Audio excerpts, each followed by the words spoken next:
Open the pod bay doors, Hal. I'm sorry, Dave. I'm afraid I can't do that. Mark Tower, this is Albatross 1-3, requesting permission to land, over. I don't need a computer to tell me how to land a damn airplane. 6. Heads-up display, check. 5, Lasers, check. 4, Particle beam, check. 3, Photon bolts, check. 2, Chair control, check. 1. Let's do it. Broadcasting from a secret underground location somewhere in Mos Eisley. This is the Docking Bay 77 podcast. Make yourself comfortable. The show is about to start. Hello and welcome to the Docking Bay 77 podcast. I am your host, Dayton Johnson. We are continuing our look at underrated and overlooked Disney animated movies. You know, not all of them are Little Mermaid, Aladdin, Sleeping Beauty, and Snow White. Some just miss the mark, some just get forgotten, and some just aren't that good. But I think this one is definitely one that people need to see. So we are talking about Meet the Robinsons. Everyone on this planet has a dream. The question is how far you're willing to go to make it come true. Take Lewis, for example. All right, Lewis, knock him dead. That was a figure of speech. Please don't kill anyone. All his life, Lewis's dream was to find the family he never knew. I know they're out there. But the funny thing about chasing dreams is that no one can do it on their own. What are you doing up here? Desperate times call for desperate measures. And the journey will always take you places you never imagined. What is this? Where are we going? To the future! This spring, the first visitor to the future will discover a strange new world and a family. Lewis, meet the Robinsons. That's even stranger. Why is your dog wearing glasses? Oh, because his insurance won't pay for contacts. Frogs? Genetically enhanced frogs. And his only way home I have to find my family. We'll help you, kid. is about to be stolen by a guy who gives evil a bad name. What the? You are now under my control. I am now under your control. Don't repeat everything I say. I won't repeat everything you say. This may be harder than I thought. I haven't had this much fun. From Walt Disney Pictures. If I had a family, I'd want them to be just like you. You have to go back to your own time. When it comes to adventure. Dude, I can't take you seriously in that hat. When it comes to family. I think my wife Lucille's baking cookies. Bake them cookies, Lucille! When it comes to comedy. I've got the caffeine patch. You can stay awake for days with no side effects. Ah! Sorry. There's no time like the future. Now my sleeve! Seize the boy! Why aren't you seizing the boy? Meet the Robinsons. Get it off! Get it off!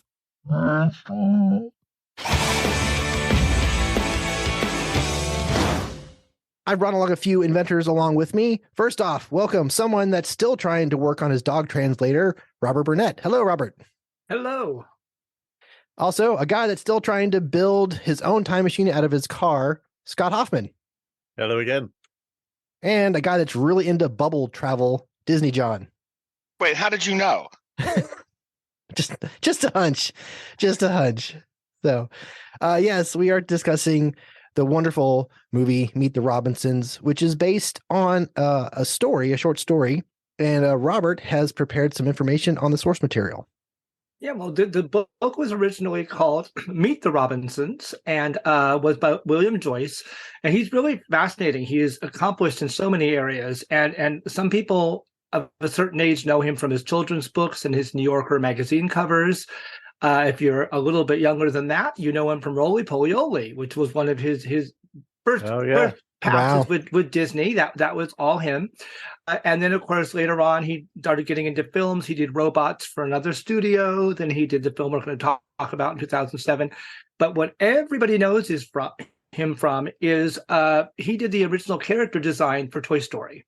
So Buzz and Woody that we know today, and all the rest of the gang, as well as the movie Bugs a year or two later. But Toy Story, those were all his character design. Disney reached out to him before this movie was even a gleam in their eye and said, "You're fantastic. We love your style." All of his artwork, he does watercolors and gouache, and they kind of have this weird retro, like mid-century modern throwback style where he puts together the look of old movie posters and advertisements and all these things. And Disney just thought it would be perfect for the Toy Story films. You know, Buzz and Woody, as we know them now, were inspired by his drawings and designs. This particular book is one of my favorites of his. It was one of his earliest books. His first big breakthrough was another one that I love called Dinosaur Bob and His Adventures with the Family Lizardo. And these were all picture books. And Dinosaur Bob is just about this dinosaur named Bob who just walks around and hangs out. There's no mention of why there's a dinosaur in the suburbs or anything. David Wilbur Robinson was kind of like that, in that it was just a nameless kid. We know him now as Lewis, but in the book, he's just some blonde kid who meets Wilbur Robinson and goes over to spend the night at Wilbur's house and meet the weird family and all the crazy stuff. There's not really any plot. It was just a chance for William Joyce to show off his amazing visual style and his just kind of weird, timeless sense of nonsense and whimsy. He himself, he's really fascinating. He's still working. He's still doing chapter books for kids. He's doing movies. He's doing all kinds of stuff. Remarkably, he's had a lot of tragedy in his life. His wife passed from ALS a few years ago. His daughter died when she was quite young. Oh, wow. Yeah, but he is amazing. He's a Louisiana resident. He does a lot of work for charity and for things in Louisiana, Katrina relief when that happened and all that. So despite the sadness in his life, he's still doing amazing work. And if you haven't seen it, definitely check out the book, Day with Wilbur Robinson, because it's amazing. We got this complicated plot-driven story out of like a 24-page picture book of just kind of whimsical relatives and crazy topiary. Right. Yeah, the family is definitely very fun, very fun on their own. So yeah. Yeah, his thought process was, how fun was it whenever you visit your friends' houses when you're a little kid? Their house is always just so cool and so weird. Yeah, because it's not your house. It's like, you know, so whatever. Just like, look, they have weird furniture. They have like, you know, a strange grandma upstairs. Whatever it is. So he started with that and just spun off into, you know, inventions and topiaries, and I said all the crazy stuff that we know now. I will admit I do love the movie Robots. So it totally tracks that his I just that's such a fun movie. Such a fun movie. So okay, cool. Thank you, Robert. So some production notes and information. Let me give you a synopsis first, and then we'll get into some details. Join a brilliant young inventor named Lewis as he sets off on a time-traveling journey to find the family he never knew. In this fantastical world of 2037, hip-hopping frogs and dogs that wear glasses are as common as talking dinosaurs. In an amazing twist, Lewis discovers that the fate of the future rests in his hands. But he can't save it alone. He'll need every bit of help he can get from the wonderfully wacky Robinson family, who help him learn to keep moving forward and never stop believing in himself. That's kind of a not such a great description, but it's actually what's on the DVD, so go figure that out. Anyway, Meet the Robinsons was released in the theaters March 30th of 2007, directed by Steven Anderson, starring Angela Bassett, Tom Selleck, Laurie Metcalf, Harlan Williams, Adam West, and Tom Kenny. On a budget of $150 million, it only made $169 million, which is not a lot of money, not a lot of profit there. So some interesting ideas and facts that I came across. This is the first film released under the Walt Disney Animation Studios name. And it was also the first movie produced after they acquired Pixar into the fold. So that's why they kind of changed their name. Freddie Highmore, Michael Cera, Josh Hutcherson, and Moses Arias were all considered for the part of Lewis. I can kind of see Freddie Highmore do that. That wouldn't have been too bad. Yeah. Two different actors were used to voice Lewis. Daniel Hansen started as the voice of Lewis, but his voice changed. And when they needed to do some more pickup shots and some other voiceovers, they brought in Jordan Fry to finish the production. In Lewis's room, you can see a picture of Nikola Tesla on the wall, which I thought was a nice little touch. The director, Steven Anderson, lobbied really hard to direct the movie once he read the script. As a child of adoption, he has a very special connection to Lewis's story. And I understand that because I am also a child of adoption. So, Tall man, bowler hat, approached you? No, why? I could lose my badge for this. He's a suspect in a robbery. What'd he steal? A time machine. A what? I've tracked him to this time, and my informants say he's after you. Me? Why me? The boys back at HQ haven't figured out a motive yet. And by HQ, I mean headquarters. I know what HQ means. Good. You're a smart kid. That might keep you alive. For now. Just worry about your little science gizmo and leave the perp to me. And by perp, I mean perp. I know what it means. Okay, Mr. Smarty Pants. So opening thoughts about the movie. Scott, what say you? Well, kind of making a direct connection to this one. I love the fact that Stephen J. Anderson is also the voice of the bowler hat guy. Yeah. That's something I didn't even know, but that's fantastic. Yeah, he actually does quite a few voices, background voices in the movie. Yeah, and that's great when they kind of cross over like that and they have that extra layer of involvement. This one for me, this is a personal favorite of my oldest sons. We watched this movie on several car rides between Columbus, Cincinnati, New York, Southern Carolina, and it's one of those where I have probably heard this movie more than I've seen it because it was always playing behind my head on a DVD player. But it's always been a family favorite. It goes to crazy, unusual places. It just feels like an underrated movie. It feels like an undiscovered gem that you want to kind of share with other people as soon as you have the chance. Yep. Agreed. John, opening thoughts? I have to agree. It is, when you watch it, you go like, oh, this is Disney. Oh, this is really good. Oh, look at this. This is such a good movie. Oh, look at the ending. And then you're just like, oh, what a great Disney movie. Like, it's just, and it's not one that's really talked about. I mean, like you gave off all princess movies, but like Toy Story, I mean, which has a direct connection with everything here.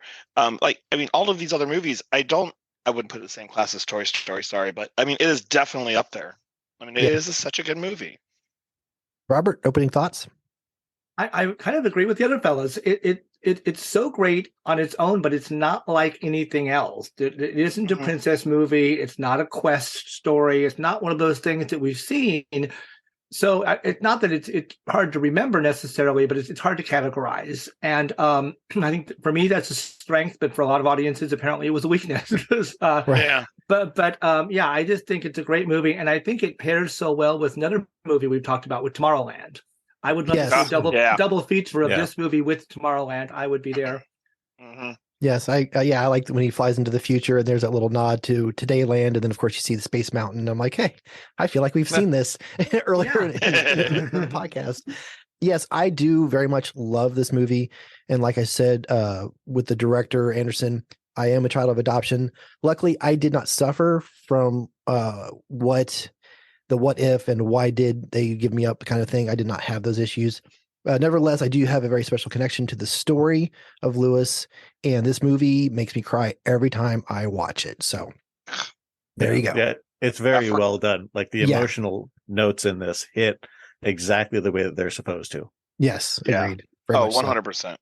Oh, I can't wait to talk about that. Now, a quick side note. This is one of our frequently quoted movies, and it's the Dinos line, big head, little arms, because we I don't think this plan was thought out quite, just that whole scene was great. Yeah, we just love that, we had a beagle that couldn't get at things, and so we'd always look at her and go, I got a big head, little arms, and so it's just kind of and you always have to try to do it in that voice too. Yeah, master. It's just funny. Anyway, the dinos are crazy. Anyway, moving on. Pop quiz. Who have you met and what have you learned? Okay, Bud, Fritz, and Joe are brothers. Fritz is married to Petunia, and is she... Cranky? Yes. Tallulah and Laszlo are their children. Joe is married to Billy. Lefty is the butler. Spike and Dimitri are twins, and I don't know who they're related to. Neither do we. Go on. Lucila's married to Bud, and your dad Cornelius is their son. What does Cornelius look like? Tom Selleck. Okay, Cornelius is married to Franny, and her brothers are Gaston and Art. You're forgetting something. Oh, right. Wilbur is the son of Franny and Cornelius. And nobody realized you were from the past. Nope. Whew.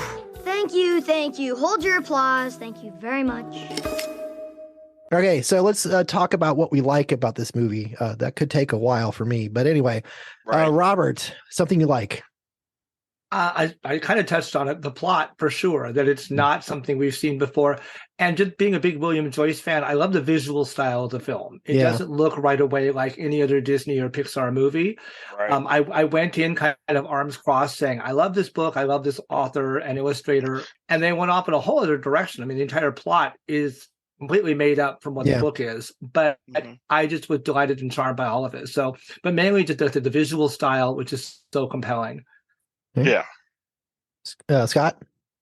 Yeah, I completely agree. I think it's interesting, the connection that's there between Roly Polioli and Carl the robot and robots. You can see similarities, but it's not so much that it takes you to those other places. Yeah, I totally agree with the visual style. I think it's fantastic. The thing that I would probably bring up is the voice casting. Yes. You already mentioned Angela Bassett, Tom Kenny. Laurie Metcalf does a great job as Lucille Crunkhorn. Hilarious. Yeah.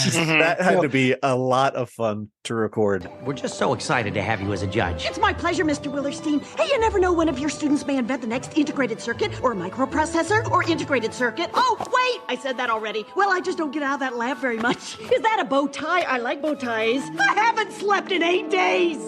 Well then, can I get you a cot or something? Nope, I've got the caffeine patch. It's my invention. Each patch is the equivalent of 12 cups of coffee. You can stay awake for days with no side effects. Ah! Sorry, who's this? This is one of our students, Stanley Pukowski. Oh, so cute. I just want to bite his chubby little cheeks. I want them to do a Disney movie with her and Joan Cusack playing moms in the same movie. My Lord. God, Yeah. I want that so bad. I don't care what it's about. I thought Lucille was Joan Cusack at first. And at the end, I was like, oh, it's so okay. Right. Yeah, they could play sisters in a movie as mom. That'd be fantastic. Anyway, I got to give credit to Stephen J. Anderson, not only as the bowler hat guy, but also as Grandpa Bud. I think that was an amazing character. And two of the surprises with that, which was Adam West as Uncle Art and Tom Selleck coming back as older Lewis. I thought was such an amazing touch. What a great joke. What does Cornelius look like? Tom Selleck. Tom Selleck. Right. Oh my God, that was that was probably one of my favorite scenes. That's a great joke. I love it. All right, John, something you like? I can't. What else am I supposed to add to what they've already? I have geniuses. I have 8 things listed here. I could go through. Just trust me. So, for more like, I mean, the biggest like that I have were the feelings that this movie evoked throughout, whether you're a child of adoption or not. I really think that the scoring for this was well done. The ending of it, which is my favorite scene, really, is the when Lewis realizes, like you could see it in his eyes when he realizes that this is the family that you're going to have in the future. And from that moment on, I'm just tears. It's a tear factory. Right. The music score comes up and it just rolls through the rest of it. I'm just like, okay, this was genius. I don't know who, I honestly, I wish I should look this up. I don't know who scored this, but it was perfectly done at that moment in the movie. It's like my perfect bite was that ending where he realizes it and then it just kind of montages through there. I can't talk enough about that. Well, the song that plays at the end of the movie is from Rob Thomas. Yeah. And I freaking love that song. Yeah. And as soon as that first note drops, I'm crying. Yeah. And it's First line. It's by far my favorite Rob Thomas song, and we're a big Rob Thomas family. Matchbox 20 is Mandy's favorite band, so even Torrance has been living with Rob Thomas and then Matchbox 20 for 19 years. So when his song appeared in the movie, it just made it even better. And yeah, it's Niagara Falls, Frankie Angel. As soon as that song kicks in, so Seriously, good pull. Good pull. 100%.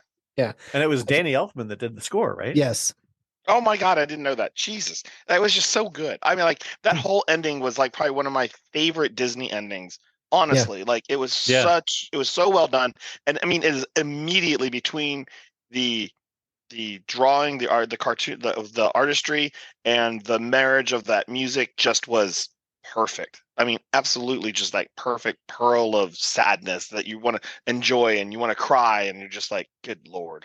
Well, it was Well, funny rewatching it. I remember during the Tomorrowland podcast we did, I did not like the score in that. In particular, the scene where they were flying around seeing Tomorrowland. I thought the music was underwhelming in that scene. And then in this movie where we have this similar scene where they're flying around, I thought Elfman's score was brilliant. I was like, they should like lift that music and drop that into Tomorrowland too, because it would elevate that film as well. So yeah, the score was just fantastic. Mm-hmm. Yeah, and the band All American Rejects does a song that Danny Elfman wrote as well for the movie. So the music overall in this one I do like a lot more than the last movie that Robert and I talked about, Treasure Planet. The music in this works. The pop music in this works way better than in that. Oh yeah, absolutely. So, okay, so here's some of my likes. Here we go. I love this movie. So I love that our main character, Lewis, is the smartest person in the movie. Mm-hmm. The movie celebrates the fact that he is smart, that he is a genius. It's not a flaw. It's not bad. A lot of times in movies and in TV shows, whatever, the smart person is kind of a character on the periphery. They're not always that important. They're just there, whatever they're, made jokes of or whatever. But he's our hero, and the fact that he is a genius, and the fact that he is, out of his element everywhere he goes, I love that the movie celebrates people that are weird, and the people that were odd, and they find themselves, and everybody's cool with it. Like, they're happy. That whole family is just happy that they're weird and unusual, and it's so normal to them, and I absolutely adore that thought process, and that they have a movie that celebrates weird and smart all at the same time is just great. Little Goob is adorable. Oh my yes. God. Yeah. I feel so sorry for him, because he's like at the very opening, he's trying to talk to him about his Halloween costumes and baseball, and Lewis doesn't hear a single word he's saying. It's just funny. So Little Goob is just adorable from beginning to end. The opening scene, and how we come back to it at the end, that, the mom is getting ready to drop off baby Lewis at the door, and then she hears a noise and then leaves the baby and leaves. And then they come back to it later. You find out that the noise she heard was Lewis slipping on the steps, and it was Lewis that knocks on the door. So Mildred comes out and finds him. I just love that, almost a perfect circle, where we set it up and how we end it. I just think that was just really, really well done. And like I mentioned before, Laurie Metcalf should be in a movie with Joan Cusack, because every second, every line that Laurie Metcalf utters is just amazing.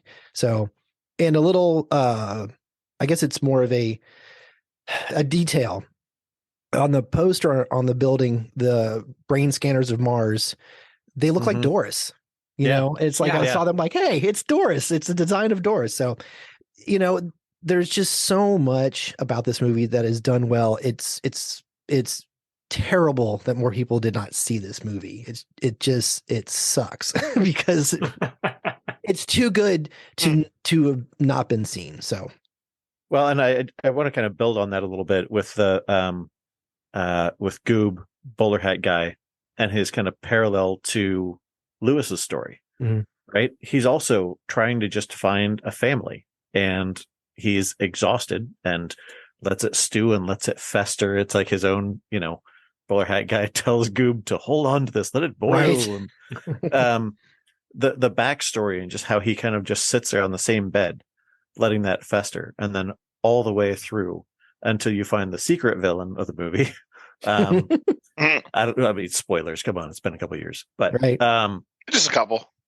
But the fact that that Lewis then pauses a moment before he goes back and fixes his own life, he's just like, wait a second, I owe this guy. I owe Goob.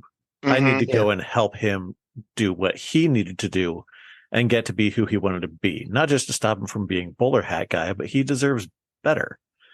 And helping him with that was just so brilliantly well done. I love the parallels with that, and for such a strange and unusual movie that has a kung fu battle over dinner with a meatball and twins that hide in a topiary, you've got this brilliantly written character arc that totally makes sense but also takes you by surprise. It's just such a smart movie. Yes. So good. You have a very smart character and a lot of smart characters and a very smart movie. So yes, it's so good. Another one I really want to mention is the coach.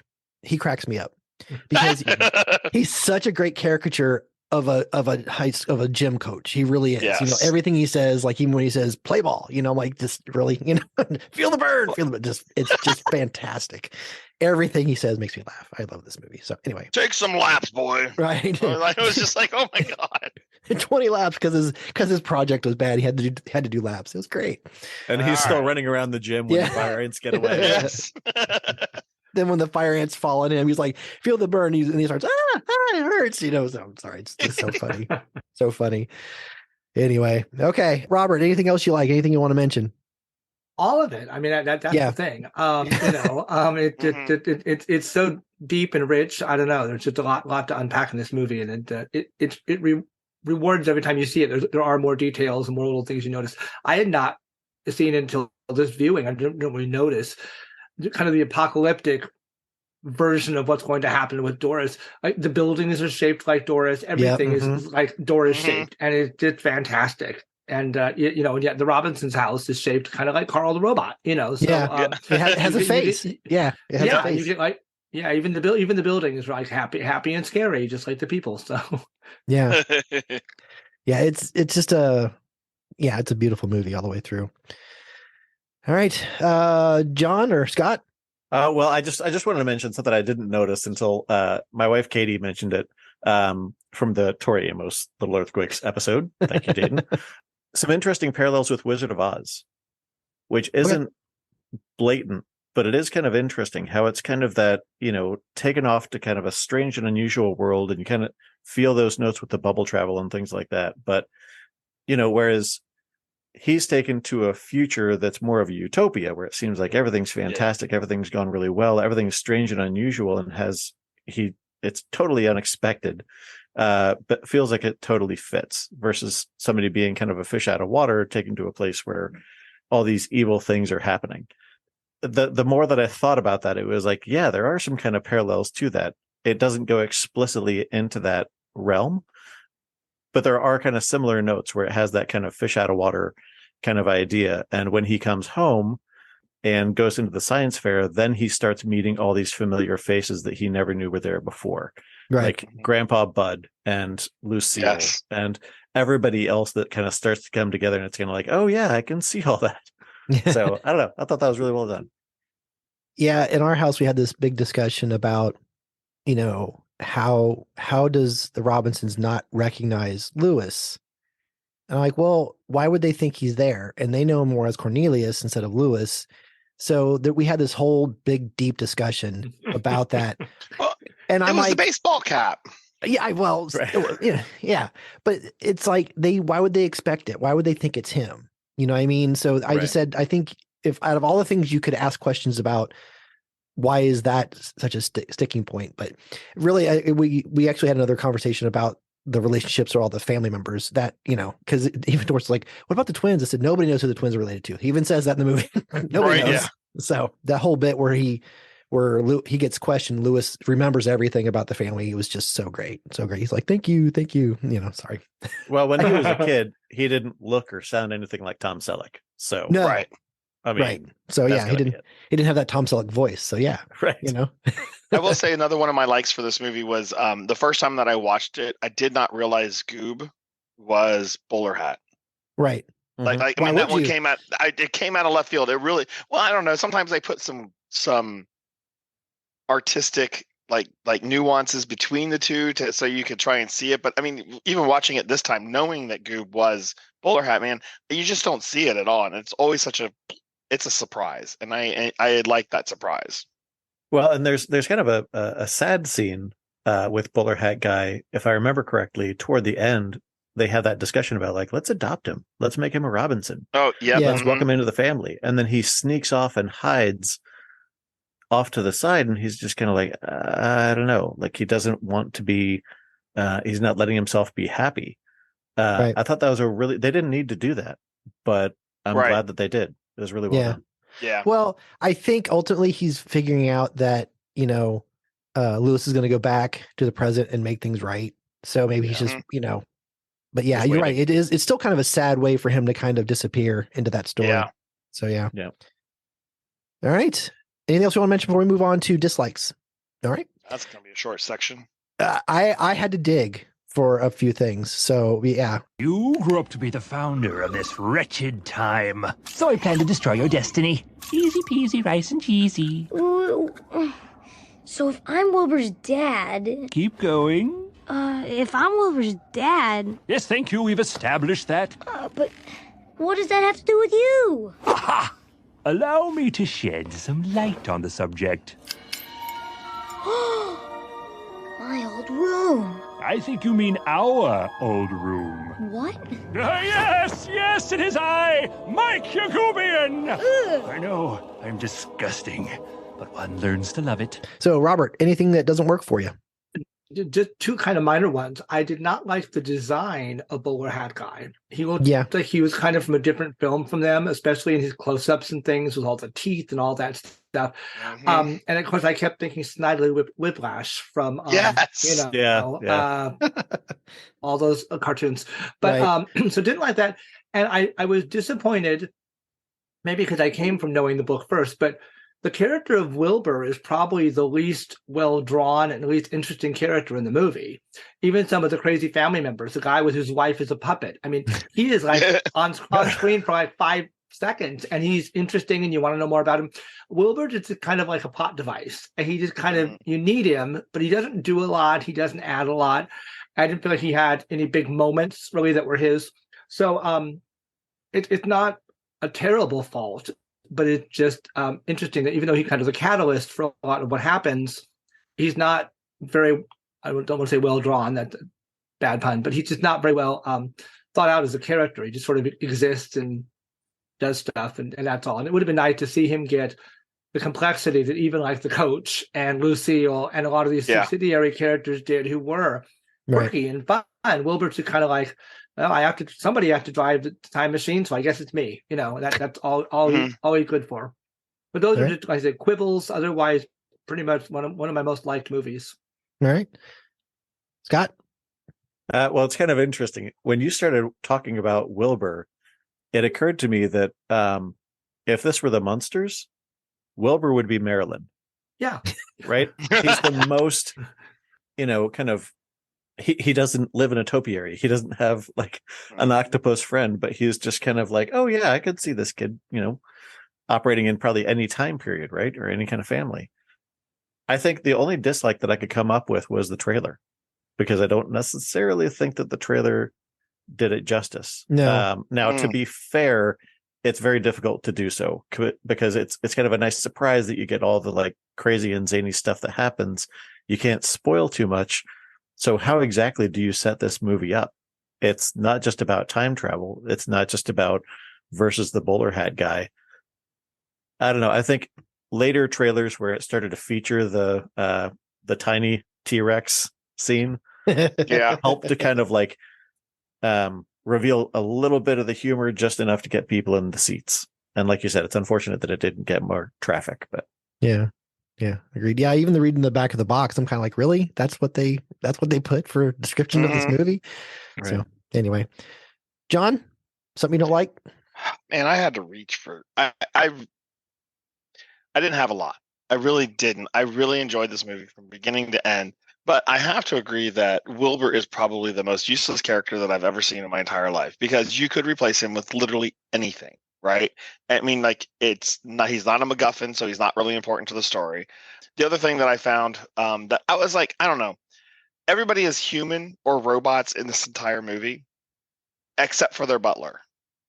And I just didn't know it. I mean, it was a shtick, and we didn't need a shtick at that point. I just you have a dog wearing glasses because his insurance won't cover contacts. I mean, come on, man. There's and then the rim shot after that joke was so well timed. There's nothing in that house that surprises me. You know what I mean? Like, the toy train that's full size, and so the fact that they had an octopus as their butler, I'm cool with that. Why not? They're the only ones that have time machines, and it was like literally the only thing that I thought was like out of place in this entire movie. Like, honestly, like, was the only thing that I thought was out of place, because like the trains are real, everything else was good, but Yeah. I don't know. Well, The octopus. Well, I thought of it more as alien. Maybe if I had thought of it as an octopus that was the butler, maybe that would have changed it. But you only ever see him at the front door. Right. Right. He lives at the door. Yeah. Well, so do the twins. They live in the pots next to the door. Bring my doorbell. Ring my doorbell. Which reminds me of Labyrinth a little bit. Yes. Reminded me of that Labyrinth door knockers thing. Yeah. Okay. So first of all, I don't hate on Wilbur as much as everybody else on this episode does. I have no problems with him. It's his fault that the time machine gets stolen. He is a teenager. He's every bit a teenager. He's got the spiked hair. He's got the t-shirt on, so he doesn't bother me. You're right. Maybe we could have given him a little bit more character, but as a preteen teen, he's exactly what I expected. And he's trying to clean up his mess because he screwed up and didn't do his chore.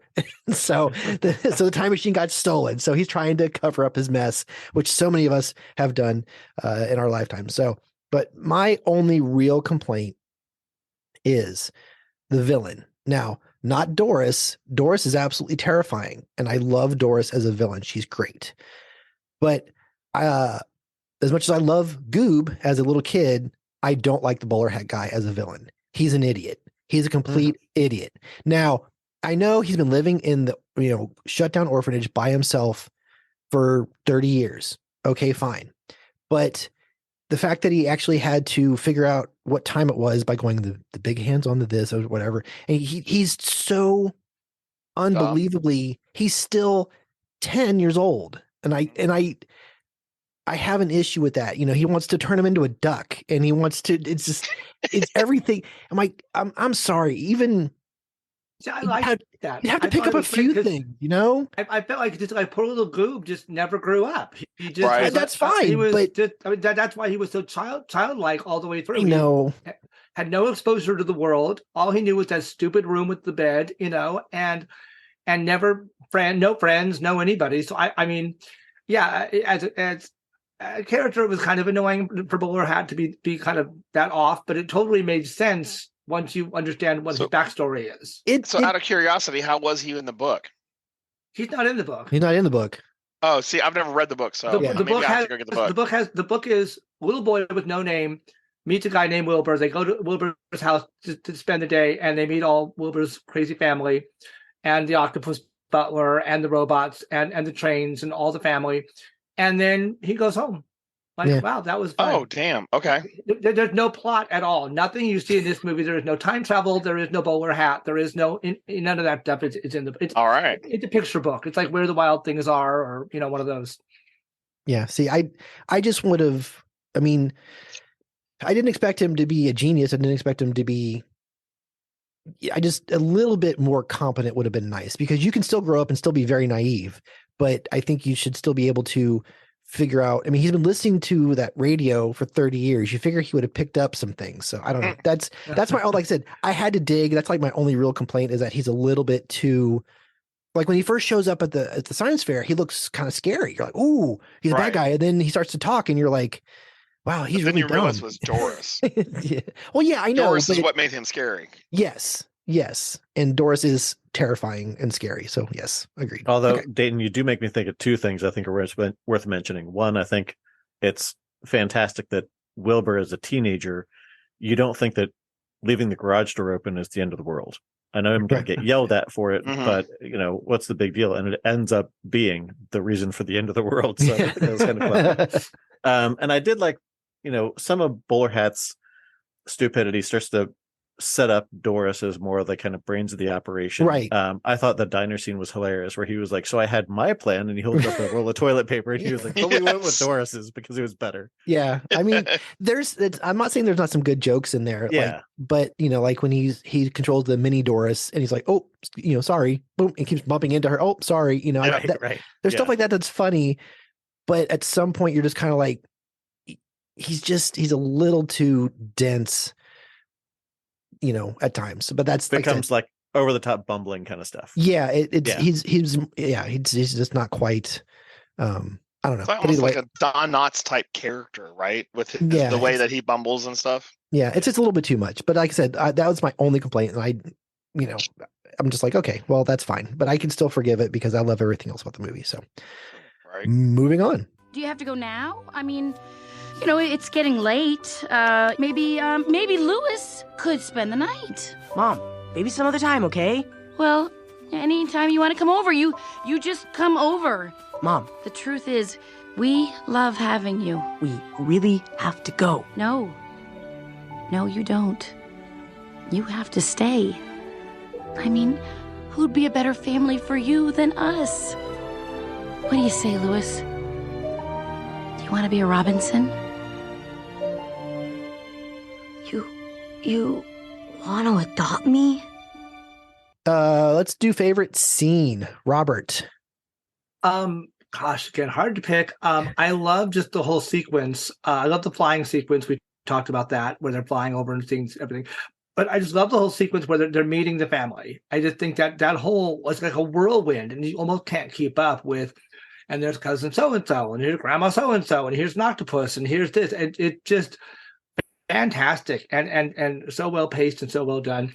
And then even though it is kind of vaudeville stickish, which I love, as you all know, the scene with the Frankie, I think it's Frankie the Frog, with the little bowler hat and repeating everything that he says.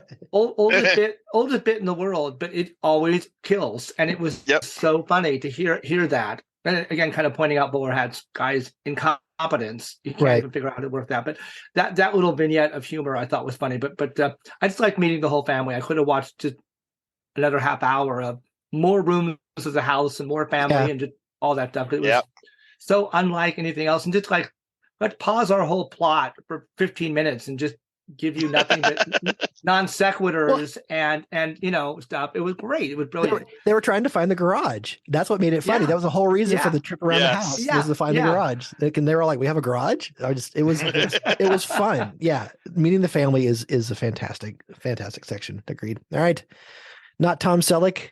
Scott. Yeah. So family quiz.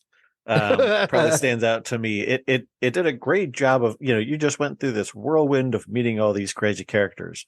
Then he gets grilled about like who's connected to who or whom, whatever.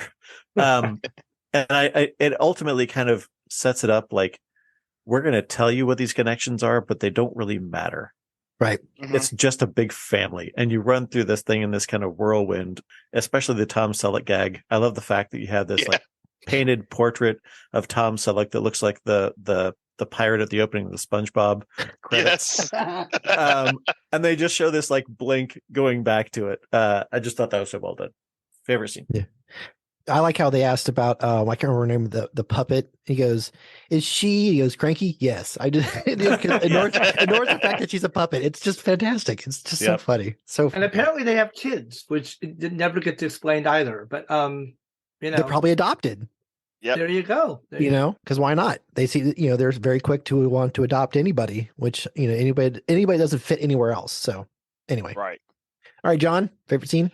We've already talked about mine. Mine is where Louis realizes what the family is that he's going to get, and that genuine moment where his face goes, "Oh, this is my family." Like, and it doesn't matter if they're actually blood related or not. He's like, "Oh, this is what I want. I've wanted this since the day that I've been born and been left with Marion." Like, that's it. That does it for me literally every time. Like, I can laugh at all the slapstick and all the vaudevillian type of humor because that is also my type of humor. But that moment is just so poignant, and he just realizes it, and that music swells every time. I love it. All right. So I'm going to only pick one because I could probably pick 10. Oh yeah. Easily. Don't do a Scott. or like Liam on our Treasure Planet episode, he just kept rattling them off. And I'm done with the whole movie. Thank you. Yeah, right. So my choice, we've actually somewhat touched on it, but this sequence both fills my heart and breaks it all at the same time. So right after they defeat the baby dino, and Franny tells Louis he doesn't have to go, that he needs to stay, and who would be a better family for him than them. And he goes, "You want to adopt me?" Yeah. That Yeah. is. Let's all take a moment. Yeah. Okay. Yeah, right. Let's all take that moment. Frankie Because he's like, Angel. "Oh." Yeah. Well, it's the Absolutely. realization on his face because he's been, he's almost 13. He's been through 124, meetings and stuff, and he finally found it in this family. And then, as soon as the hat comes off and they see the hair, all of a sudden, oh, you got to go back to your own time. I'm sorry, I don't want to hurt your feelings, but you got to go back. And I'm just like, oh, you got to be freaking kidding me. Remember the first time I saw that, and it's just, like I said, it's just so good and bad all at the same time. But that's the setup to my scene. That's the literal setup to my scene. Well, is and- that and- moment of realization. Well, and what's Right. great about that scene too is it's kind of one of the mini themes in the movie is that, Lewis tried so hard for so long to Right. do the great adoption meetings, and kind of the lesson is, well, when you're not looking for something, sometimes you get it. Although he had to go through another 2 reels before we got there, really. But yeah, I like the fact that he was not looking for them to be his family. It has not even crossed his mind, but now he's getting kind of his heart's desire without Right. having to work for it or hope or whatever. So that made it even more lovely. Yeah, agreed. Yeah, my honorable mention is going to be the bad martial arts movie scene at the dinner table. It's just, just so awesome. And I want a meatball cannon too. I want a meatball cannon. That's just all there is to it, or the spicy sausage, whatever. Anyway, You think you do till you get one, and then it's regret. Hey, you know what, man? That was just funny. The way they were shooting. That was that. amazing. I'm like, how many meatballs are in that cannon? I just want to know. Anyway, Who cares? I know. Because I love me some meatballs. Anyway, let's move on to favorite character, Robert. I loved Goob. We've talked about Goob a lot. We'll keep talking about him.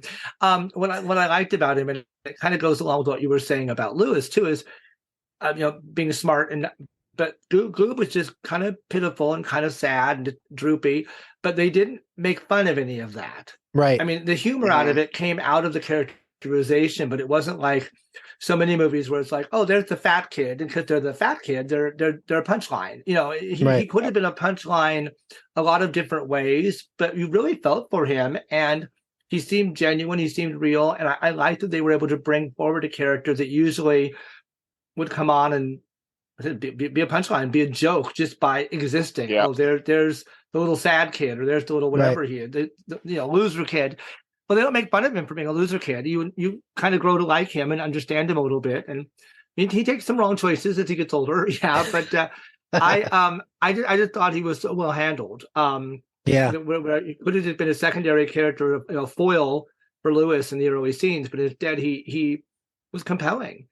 Well, he has some really good lines, like when he comes out and he's been up all night, and Mildred's like, hey, Goob. I mean, hi, Michael, and he talks about, he's been up all night, and she says, good luck on the baseball game. Oh, they're a bunch of bums that just want to stay awake. And then he takes a coffee from her and takes a drink, goes, oh, that's good, Joe. Yes.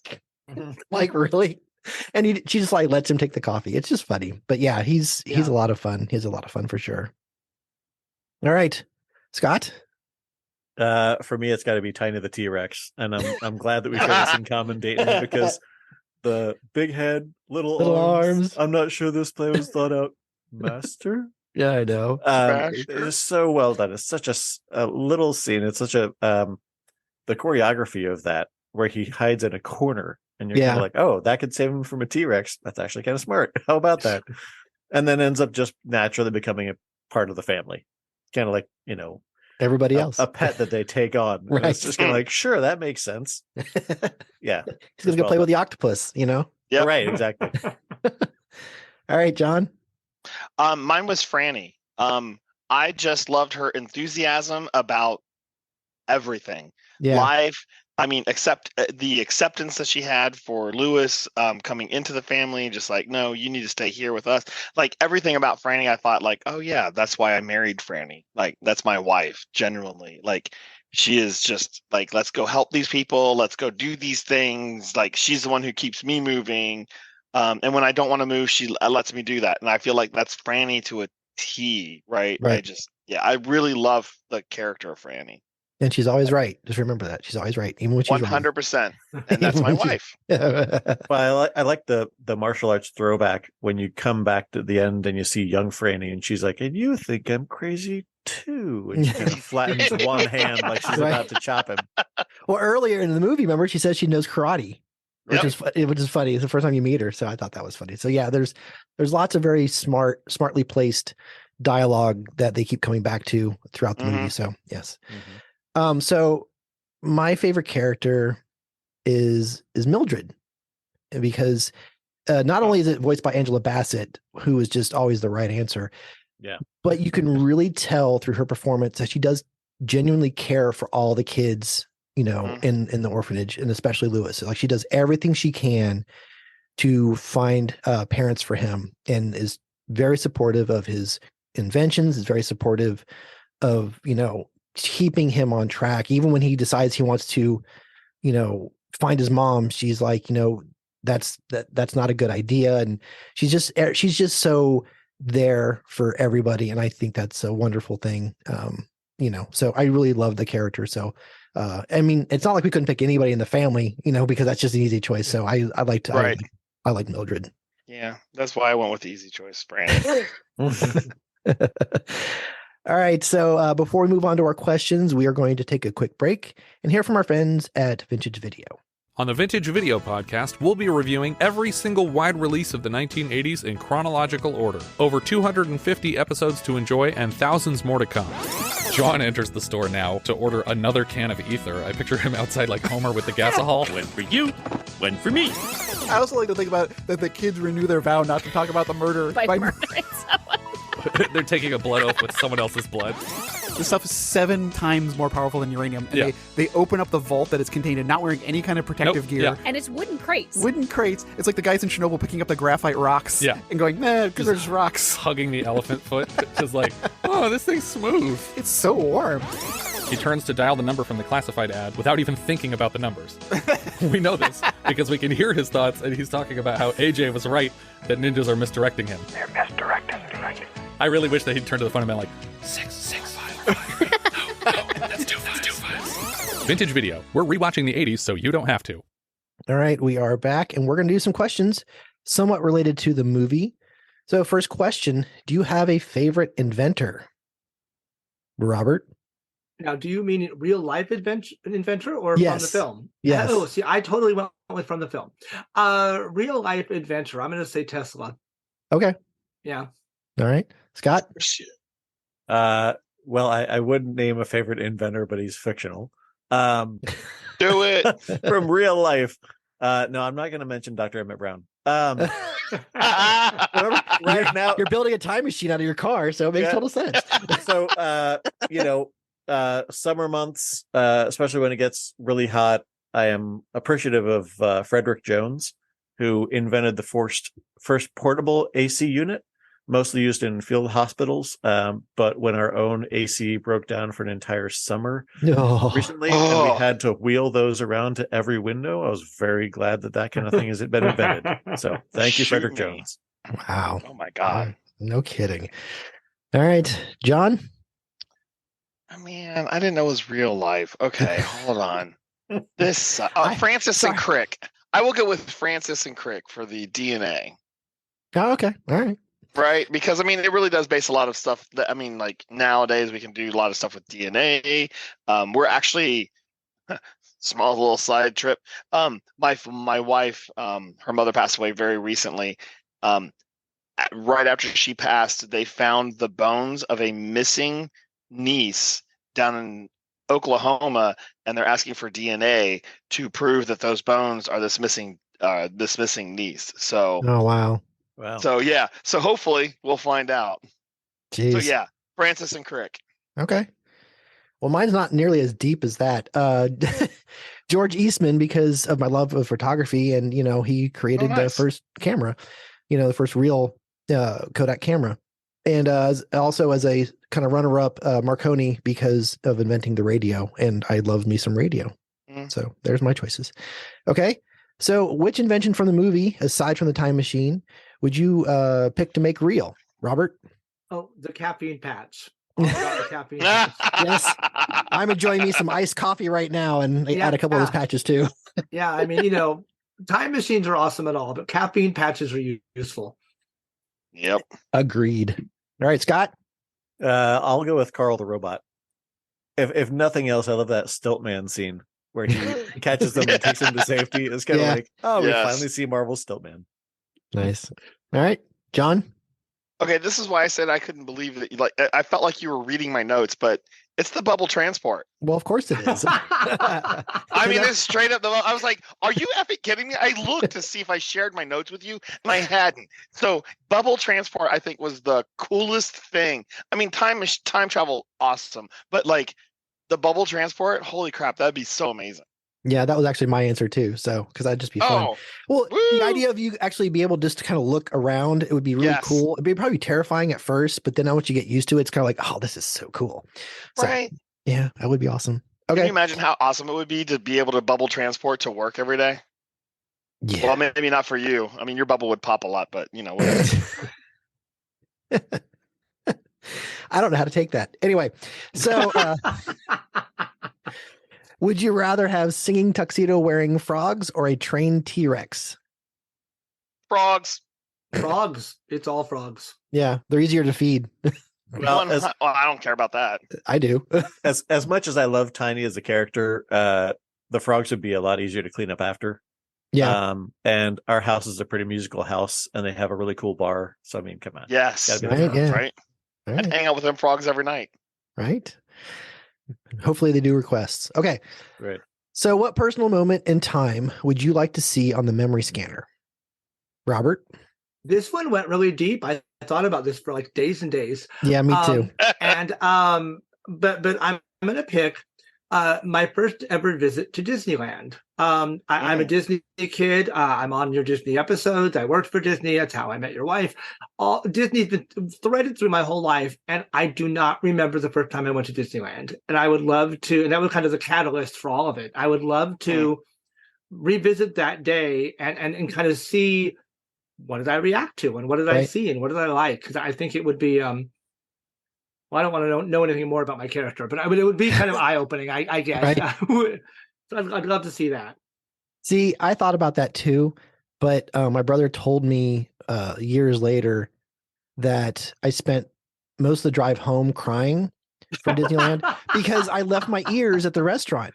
And so I spent the rest of the drive home crying because I didn't have my ears. So I don't necessarily want to remember that because, but I still thought that was funny. So anyway, but no, Did we need to get you some ears? Did you ever? I have some. I have a couple different pairs. Okay. Yes. Okay. We took care of that on our first trip to Walt Disney World. We took care of that. So excellent.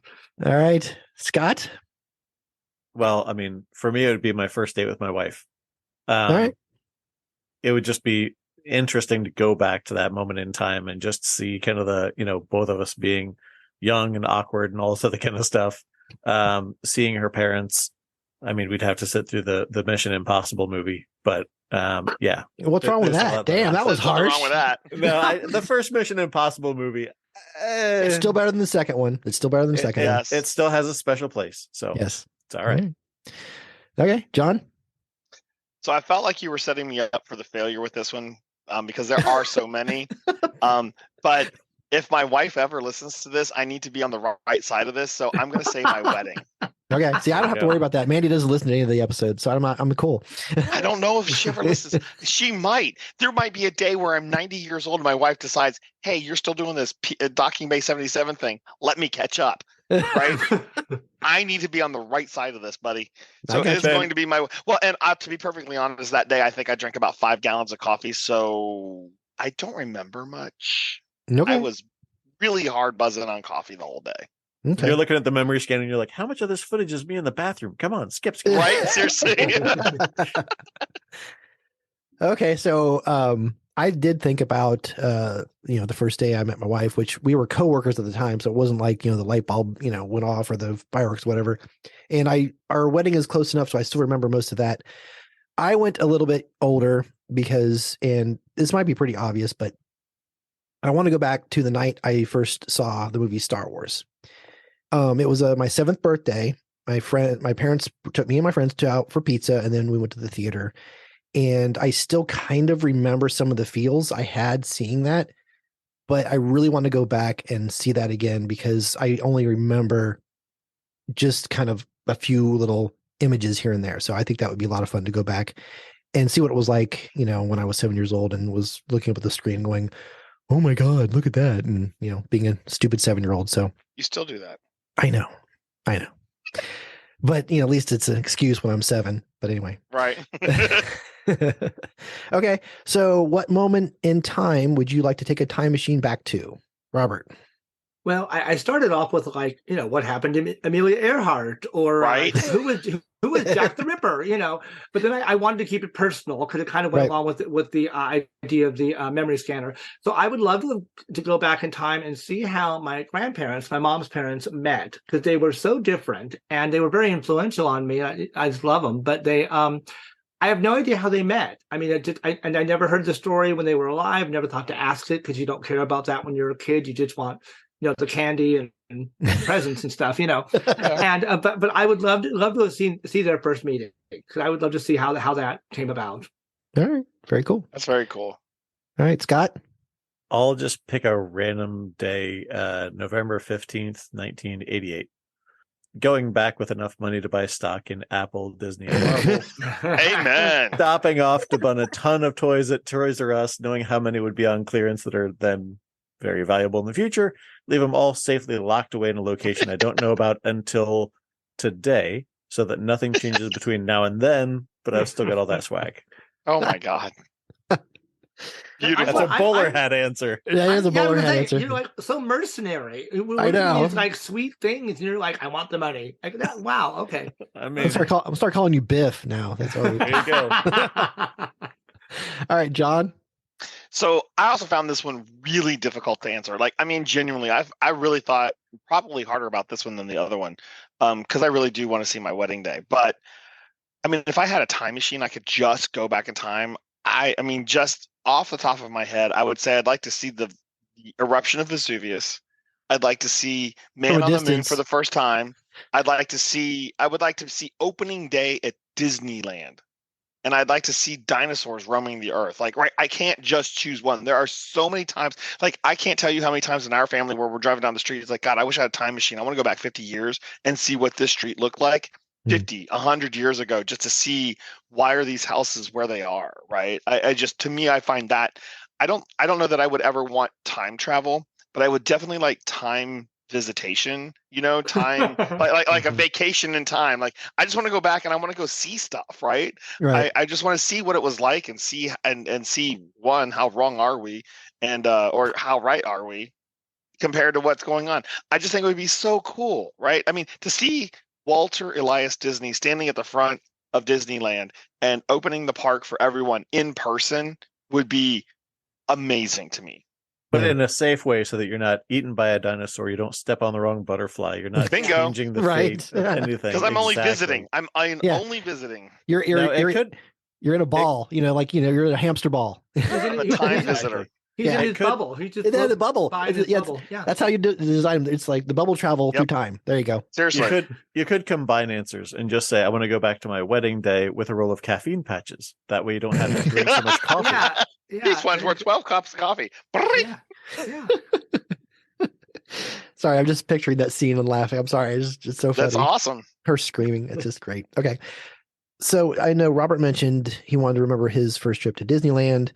And John just mentioned, when Disneyland opened. I went for October 1st, 1971, when Walt Disney World opened for the first time. Nice. That's a good one, too. Because as much as Disneyland is obviously iconic and we're kind of where the whole theme park thing started, I would much rather see, because World is very much our second home. We've been there multiple times, and it's very comfortable for us. So I would love to have seen what it was like on opening day. So that, I would love to go back to that and experience that, in my bubble, so I don't mess up anything, See, I had and thought maybe about get that Walt one. to sign something for you. What we see, the problem was that Walt wasn't there. He died. Yeah, and that's the only reason I didn't choose Disney World, is I wanted to see where Walt walked. I get you. If I ever make it to Disneyland, I'm doing the what is it, the Walking Walters steps. Yeah, come over sometime for drinks, and Steven will spill the whole thing for you. My husband used to give that tour. I know it almost more by heart than I should. It's one of the things that's just near and dear to my heart. Like, I really really would love to go there and go see that, because I know Cassie went, and she went to Club 33 and all that kind of stuff when she went to D23. To me, that would be amazing to see him there. Yeah. Now, I have a question. So all four of us came up with answers that all went backwards in time. So no one's interested in going in the future, huh? Okay. So I thought about 100%, that, but I didn't think we could. Well, it doesn't say. Yeah. I mean, I thought about that, but to be honest, I think knowing the future is probably more. I think knowing the future impacts more negatively than going back in time. but like, in Scott's The only case, thing he I could wouldn't buy know- the stock tomorrow. Right, That's going to set exactly. him up 10 years from now. I'm just saying. But I did think about that. I got a little afraid of going into the future. I don't know. I mean, if there is a future, then let's go there. Who It knows? could be. Maybe It could be like in the book Time Machine. So, final question: were you ever in a science fair, and do you remember your project? Yeah, I was in a bunch. The one I liked best was second grade. I did a whole thing about dinosaurs, and I made a little like paper mache landscape and moved the dinosaurs around and showed, well, this is the Cretaceous area. So you had these dinosaurs, and this was the Jurassic, and so it was great. In fact, it was so well received that I got my first little taste of glory. I got to go around to all the other classrooms and like show all the other kids in the different grades my cool dinosaur display. So nice. I peaked in second grade. that was it. But that was a fun one. The only one I can remember, but I know I did others was something, probably little volcanoes or something. Right. Okay. Scott? God bless my mom for everything that she did to help me through school. The one that stands out, I don't remember what grade it was, but I did a science fair project on sonar. And I remember having like this fake bat. And I was more enamored with the bat looking cool than I was with the project itself. But talking about sonar and how it's used and all this other kind of stuff. All right, John. I know I did science fairs. I mean, I am certain of it. I just don't have any long-term memory, so I don't remember what they were about. But if I were to guess, and knowing that my father was the primary influence in my life growing up, I would say that it had to do something with the natural world, like leaves, plants, something along those lines. I cannot remember. I distinctly remember being, stuck in the gym for a day talking about my project over and over and over, Vanna Whiting the whole damn thing. But yeah, I mean, I know I did them. I mean, I think they were a big thing when we were kids, weren't they? Yeah. See, when I came up with the question, it occurred to me that I don't recall ever doing a science fair. And you're from California.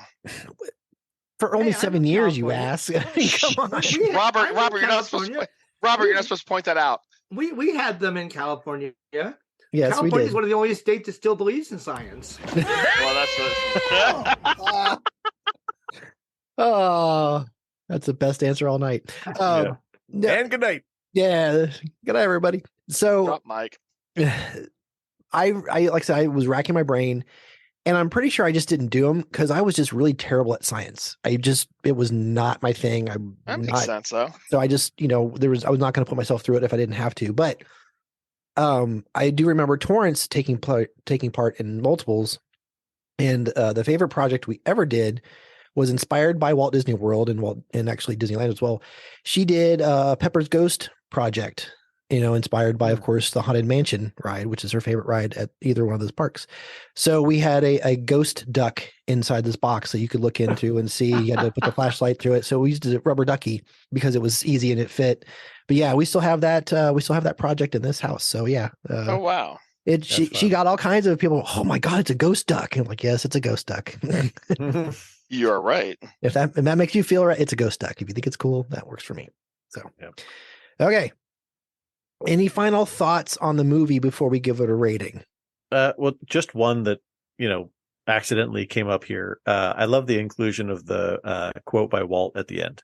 Yes. Oh, I God, that was yes. so beautifully well done. It took me by surprise. I was like, oh, that's interesting. Oh, it was for Walt. Oh, and then that's where the keep moving forward thing comes from. I thought that was a really nice touch. Yep. That was where my tears reignited, actually. So right.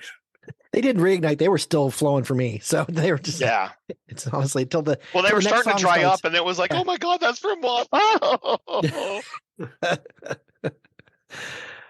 Any final words, Robert?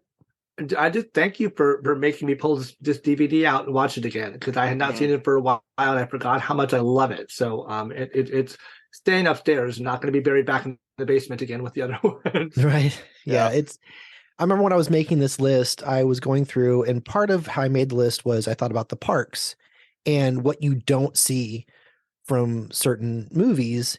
And I know every once in a while you'll see bowler hat guy on usually the Halloween parties or whatever, but for the most part, there's no reference at all to Meet the Robinsons. There's no reference to Treasure Planet, really. So I kept thinking of all the movies, and it was just funny that one of the ones I was like, I have to talk about Meet the Robinsons because it's so good, and I feel like nobody knows what this movie is. So it is, like I said before, it's an absolute crime that more people don't know of this movie. So as I said before, I love it. I love the positive adoption story. I love the connection to Walt. That Scott just mentioned, keep moving forward. The celebration of being yourself and being smart, and that it's okay if you're odd, or if you have a wife that's a puppet, if you work out and if you get upset about the peanut butter not being there. There's just so many quirky things about these characters, and it's okay. And that's one of the things that really makes me love this movie. So yeah. So I have two things. The one is, as a scientist, like my formal training is as a scientist. I loved that family celebrated failure so openly. It is so amazing to me as a scientist, because like as a scientist, people are like, oh no, you only can push things forward. I'm like, failing is learning something. You've learned something from a failure. And I just love how I wish kids today could watch this movie and understand that failure is an acceptable outcome from whatever it is that you're doing. Just make sure you learn something from it and keep moving forward. To me, that resonates so deeply within me, because I work at a college. I see these kids coming in. They're so overstressed from making it through all of high school, and now they're stressing through college. And I'm like, is this even a place where you want to be? Like, it's okay if you fail. Don't worry about it. And we use that in the makerspace that I work in, that failure is okay. Just let's learn what happened, what went wrong, and let's move forward from there. So to me, like, that whole message, I think, is buried amongst all the other stuff, but I think it's the most important one. Second, my God, the frogs, when they threw freaking little Dottie in the back of the trunk, like, I loved that whole scene. Oh my God, he was just like, snap. I was just like, I want those frogs in my house, because I'm gonna like, dudes, take care of that cat. Let's go. But there's thousands of people, and never mind. No, I think I'm glad you brought that up about celebrating failure. I think that's such a great scene. It's just smart scene. And for kids, I think there's a lot of times when kids will get stuck on one problem in a test and not be able to move on from it because they're so obsessed with that. And I try to tell my own son, when he's going through, kind of a tough time on tests and homework, and I just can't get through this problem. And I'm like, but that's okay, because you're telling your teacher where you need help. Yes. And that's a very important thing. And it is not about getting all the answers right. Otherwise, school would be easy and everybody would get all A's. It's about figuring out where you need to learn in a different way, where your teachers might need to guide you in a different way, and getting through it. And that's really, the only way through it is to do it. So just keep going forward. Right. And look at us. That's kind of what we did tonight. This movie was a box office bomb. It's not well known. So we've been celebrating failure now for an hour. And we sure have. Yes, hopefully we can turn things around a little bit, though. Get a success out of this. Yes. Exactly. Yeah, we will. Okay. So let's go ahead and give it a rating.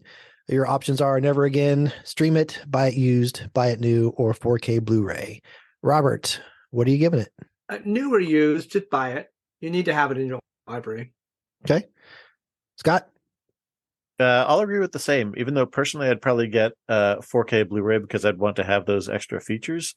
I think, make it as accessible as possible to as many people as possible and use that physical media. It's definitely something that can live on for a long time. All right. John? Buy it new. Just do yourself a favor, buy it new. Like, it's so good. It's worth a watch. There's so much in the movie we've discussed over the past hour. Like, it's really worth a watch.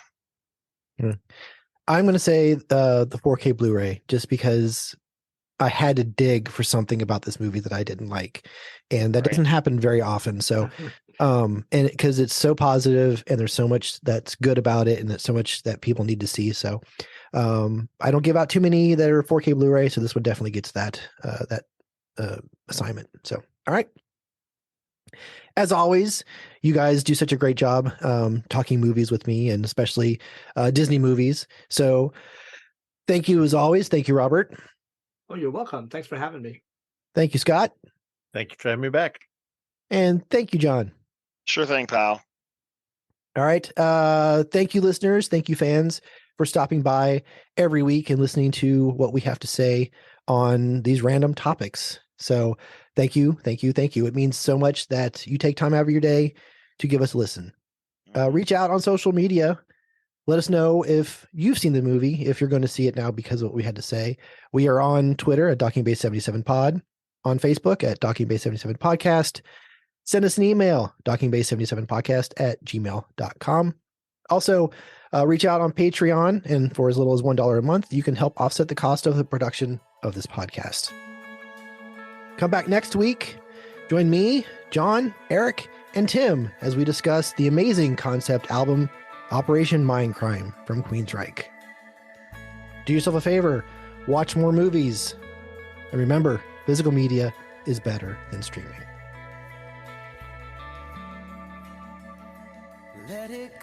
The Docking Bay 77 podcast is produced and edited by Dayton Johnson, recorded with Rode Pod mics, the Zoom PodTrack P4, and edited on Audacity. Opening music provided by Eric Jason Brock. You can find him on YouTube and Bandcamp. Thank you for listening.